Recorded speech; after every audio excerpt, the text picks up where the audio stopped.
TikToker বললেই এটা আবার খুব নেগেটিভ সেন্সে নেওয়ার সুযোগ নেই। এটা একটা সোশ্যাল মিডিয়া প্ল্যাটফর্ম। আসলে কোনো প্ল্যাটফর্মকে আমরা কিভাবে ইউজ করি, that is the question. As a content creator কি কন্টেন্ট গেল আপনার, দ্যাট ইজ দ্য কোশ্চেন। নিজের সাথে একটা নিজের বোঝাপড়া করেন যে আমি যে টিকটকে যে ভিডিওটা আপলোড দিলাম এটা আমার আখিরাতে কতটুকু কাজে লাগবে। এই টিকটকের কন্টেন্টগুলো নিয়ে আপনি কিয়ামতের দিন দাঁড়াবেন।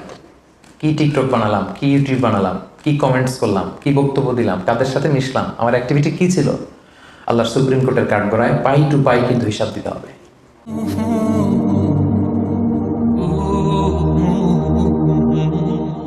আজকের এই প্রোগ্রাম নিয়ে আমাকে অনেকে নক করেছিল, আমাকে অনেকে জিজ্ঞেস করছে যে হুজুর আসলে কি 30 তারিখে আপনার একটা প্রোগ্রাম আছে এখানে? আমি বললাম হ্যাঁ আছে। তো আমাকে বলতেছে হুজুর এটা তো টিকটকারদের প্রোগ্রাম। তো আমি বলছি ভালো হয়েছে তো, তাইলে টিকটকার ভাইদের সাথে একটা সোশ্যাল গ্যাদারিং হবে, তা তার ভালো। সবার জন্য আমাদের বার্তা পৌঁছানো দরকার।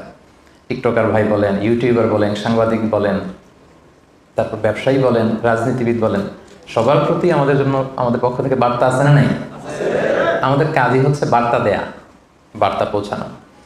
তো টিকটকার বললেই এটা আবার খুব নেগেটিভ সেন্সে নেওয়ার সুযোগ নেই। এটা একটা সোশ্যাল মিডিয়া প্ল্যাটফর্ম। আসলে কোনো প্ল্যাটফর্মকে আমরা কিভাবে ইউজ করি, দ্যাট ইজ দ্য কোশ্চেন। যেমন ধরুন যে ছুরি, নাইফ, যেটা ছুরি, এই একই ছুরি দিয়ে একজন ডাক্তার মানুষের পেট কেটে অপারেশন করে মানুষকে বাঁচায়, আবার একই ছুরি দিয়ে ডাকাত মানুষকে হত্যা করে, ঠিক কিনা? একই ছুরি ইউজ করে ডাকাত মানুষ মারে, একই ছুরি ইউজ করে ডাক্তার পেট কেটে অপারেশন করে মানুষ বাঁচায়।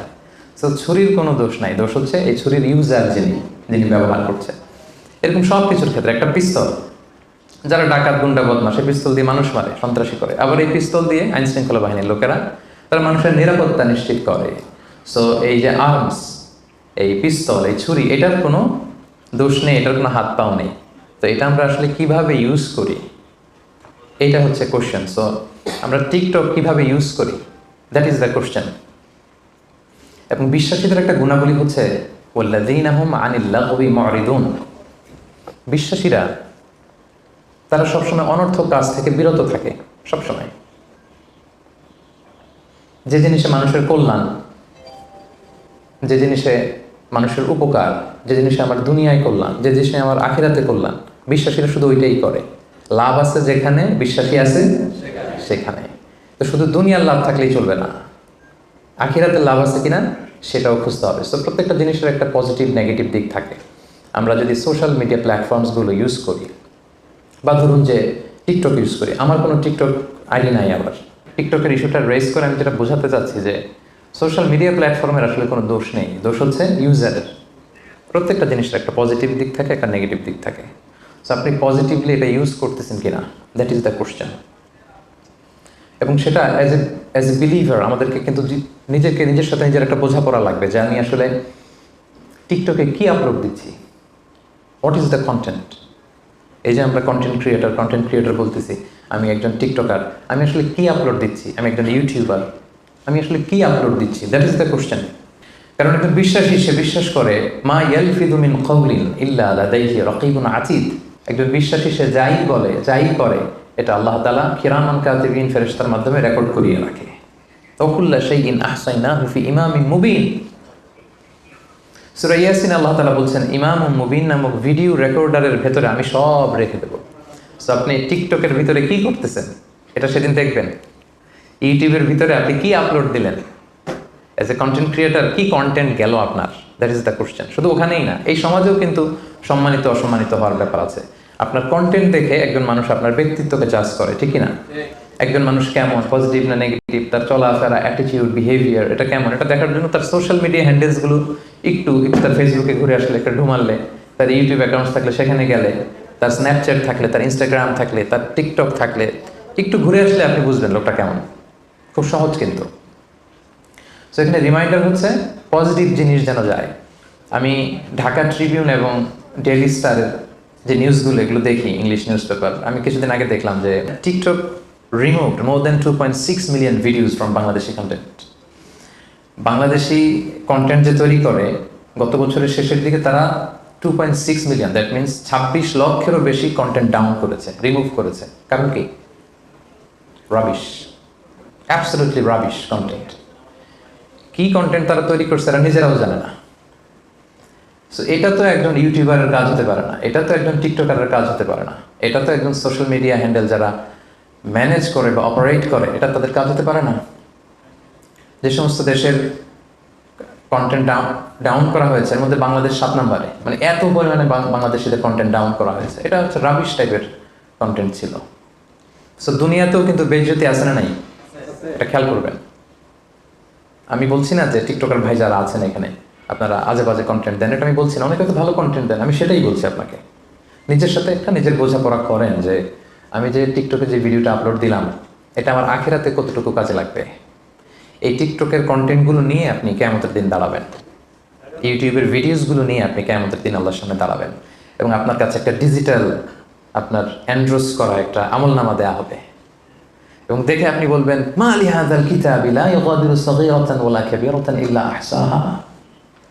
এটা কেমন আমলনামা, ছোট খাটো, ওই যে টিকটক করছিলাম, ওই যে ইউটিউব ভিডিও বানাইছিলাম, ওই যে একজন একটা গালি মারছিলাম ফেসবুকে কমেন্ট বক্সে ঢুইকা, এখন তো স্বাধীন, নিরঙ্কুশ স্বাধীনতা, ঢুকে যাকে ইচ্ছা প্রাইম মিনিস্টারকে গালি দেওয়া যায়, যাকে মনে চায় দাদা আসছে গালি দিচ্ছে, যেহেতু সামনে নাই। সো আপনি যেখানে যে কমেন্টস বসিয়েছেন, যেখানে যে টেক্সট করেছিলেন, যেখানে যেটা বলেছেন, যত কন্টেন্ট আপনি ক্রিয়েট করেছেন, এগুলো সব আপনার আমল নামায় সেদিন তুলে দিবে কে? আওয়াজ করে বলেন, তুলে দিবে কে? সো কিয়ামতের কঠিন ময়দানে আপনি কি কন্টেন্ট নিয়ে দাঁড়াচ্ছেন এটা একটু খেয়াল করবেন।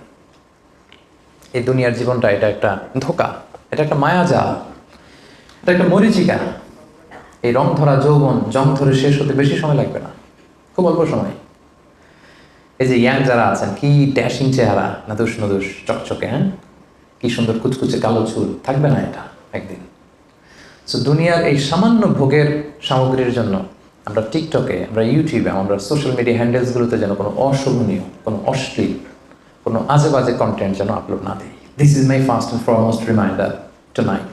আজকের এই সুন্দর সন্ধ্যায় প্রথমেই যারা আপনারা এগুলো ইউজ করেন, যারা আপলোড করেন, যারা কন্টেন্ট ক্রিয়েটর, আপনারা ভালো কিছু কন্টেন্ট আপনারা ডেভেলপ করবেন। আপনারা এন্টারটেইনমেন্ট করতে চান, okay fine, good and fine, হালাল এন্টারটেইনমেন্ট আপনি আপলোড করবেন। আপনি ভাববেন কীভাবে একটা হালাল এন্টারটেইনমেন্টকে প্রমোট করা যায়, কীভাবে একটা ইসলামের কথাকে সুন্দরভাবে তুলে ধরা যায়, কীভাবে শিক্ষণীয়, এডুকেশনাল, শিক্ষণীয়, মোটিভেশনাল, সোশ্যাল, যেটা মানুষের উপকার করবে এরকম কন্টেন্ট কীভাবে দেয়া যায়। সবসময় এটা খেয়াল রাখতে হবে যে আমি যা করি এটা কিন্তু রেকর্ড হয়ে যায়, এবং কিয়ামতের ময়দানে সেটা নিয়েই কিন্তু আল্লাহ তাআলার সামনে দাঁড়াতে হবে, এবং আমার এই শক্তি, সামর্থ্য, আমার এই যৌবন, আমার এই ক্ষমতা, দাপট কিছুই থাকবে না, এক সেকেন্ডও লাগে না এটা আল্লাহ থামিয়ে দিতে, ঠিক না? এটা আমাদের খেয়াল করতে হবে, যে কোনো মুহূর্তে চলে যেতে পারে। এই যে আমি আলোচনা করছি, এখন আমি মৃত্যুর কোলে ঢুলে পড়তে পারি না? কথা বলেন না কেন? পারি না? পারি। আপনারা ফিরোজ শাহ একজন বিখ্যাত মরমী গায়ক ছিল বাংলাদেশের, নাম শুনছেন? ওনার একটা বিখ্যাত গান আছে, 1 সেকেন্ডের নাই ভরসা, ভঙ্গ হইবে রং তামাশা, চক্ষু মুদিলে হায়রে দম ফুরাইলে। শুনছেন না এটা আপনারা? এই ফিরোজ শাহ 1995 সালে শিল্পকলা একাডেমিতে এই গানটাই গাচ্ছিল যে 1 সেকেন্ডের নাই ভরসা, ভঙ্গ হবে রং তামাশা, চক্ষু মুদিলে হায়রে দম ফুরাইলে। তো শিল্পকলা একাডেমির স্টেজে এরকম হাজার হাজার শ্রোতা অডিয়েন্স, স্টেজে উনি গানটা গাইতে গাইতেই ঢলে পড়লেন মৃত্যুর কোলে। এই গানটা গাইতে গাইতে উনি মৃত্যুর কোলে ঢলে পড়েছিলেন যে চক্ষু মুদিলে হায়রে দম ফুরাইলে, ওইখানে ওনার দম ফুরাই গেছে।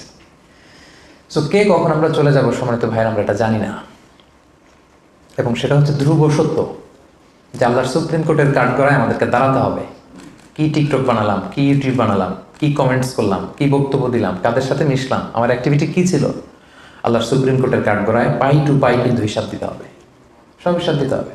সো আমার প্রথম রিমাইন্ডার হচ্ছে আমরা যেন কল্যাণের পথে থাকি, আমরা যারা সোশ্যাল মিডিয়া হ্যান্ডেলস ইউজ করি আমরা যেন প্রপারলি এটা ইউজ করি, শিক্ষণীয়, শোভনীয়, মার্জিত, ভদ্র এরকম কন্টেন্ট যাতে আমরা ইউজ করি। পারা যাবে তো ইনশাআল্লাহ? কে কে টিকটক ইউজ করেন করেন না আমি আর হাত তোলালাম না, আমরা অনেকেই করি, করি না, that's up to you, it's not my business.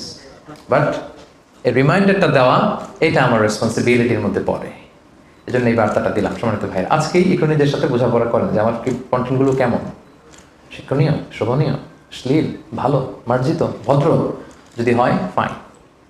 আর যদি এরকম কন্টেন্ট আমাদের না থাকে সোশ্যাল মিডিয়া হ্যান্ডেলসগুলোতে, একটু যেন নিজের সাথে বোঝাপড়া করি। একটু বোঝাপড়া কর, নিজের কাজের জন্য যেন আমরা আল্লাহর কাছে লজ্জিত হই। আমরা সবাই পাপী, কুল্লুকুম খাত্তাউন ওয়া খায়রুল খাত্তাইনা আত-তাওয়াবুন। সবাই পাপী। আর পাপীদের মধ্যে সবচেয়ে ভালো পাপী যে পাপ করার পরেই কি করে? তওবা করে। চোখের পানি ছেড়ে যেন আমরা আমাদের পাপের জন্য ক্ষমা চাই। এবং চোখের পানি এত পাওয়ারফুল, আপনি যখন চোখের পানি ছেড়ে আল্লাহর কাছে ক্ষমা চাইবেন, আপনার চোখের পানি চোখবে, নাকের ডগাবে, নিচে নামার আগেই আল্লাহ আপনার জীবনের সব গুনাহ মাফ করে দিবে। সো এটা ছিল আমার ফার্স্ট রিমাইন্ডার, আমরা যেন সুন্দর ভালো কন্টেন্ট